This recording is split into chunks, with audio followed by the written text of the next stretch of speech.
My dad was the base intelligence officer here at the Roswell Army Airfield in 1947. When we first were stationed at the air base, we lived in base housing. And about 6 months later, that's when my dad bought the house here in Roswell. There's the house. You see it? On the corner. Oh, right on the corner. This is a ranching community, not too many people here at that time.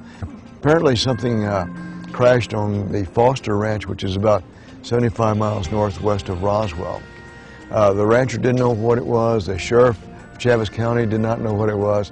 So anyway, they contacted Colonel Blanchard, who was the base commander at the Roswell Army Airfield. So he sent my dad out with a CIC agent to investigate what this was. And the rancher took him out to a debris field where something splattered against the ground, leaving a wide swath of debris, maybe half-mile long, three-quarters of a mile long, or half-mile wide. So what they did was to gather up respective pieces of this and then drive it back into Roswell. As it happens, our house was on the way to the air base.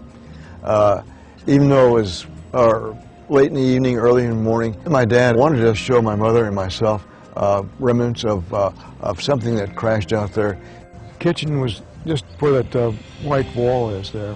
He had pre-positioned material on the kitchen floor, and he got my mother and myself up to look at this. I think my mother was up first, though. So I walked into the kitchen, and I saw all this junk on the floor. I thought, what in the world is he doing, getting me up at this ungodly hour? So anyway, he says, look at this. Again, I think he used the words flying saucer in connection with the debris. So I started looking at the foil. I thought, wow, what is this? This is kind of a strange material here. And I didn't try to bend it or tear it or deform it. My dad did, though. And when he got back to the base, and he said it could not be permanently dented. One of his guys worked with him, took a sledgehammer and tried to bend it.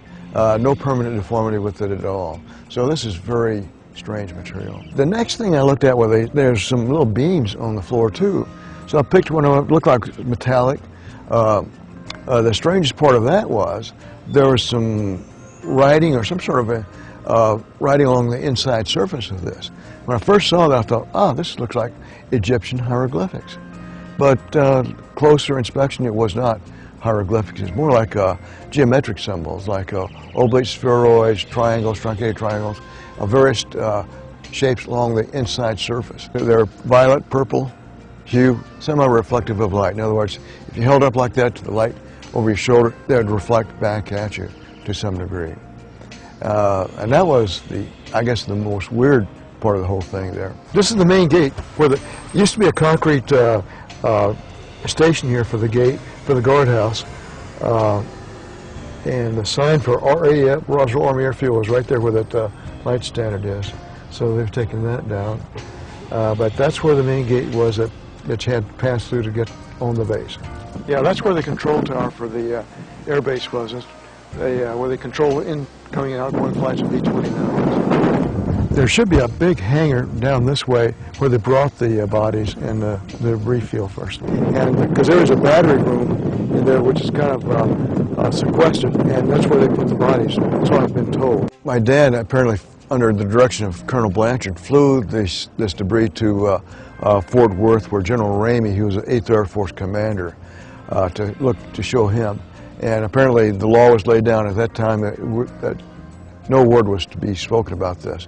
So when he got back from Fort Worth, he sat my mother and myself down and said, look, treat this as a non-event, didn't happen, don't ever talk about this again. And since 1947, I saw this strange material, not of earthly manufacture, the way I recall it, and my dad recalled it too.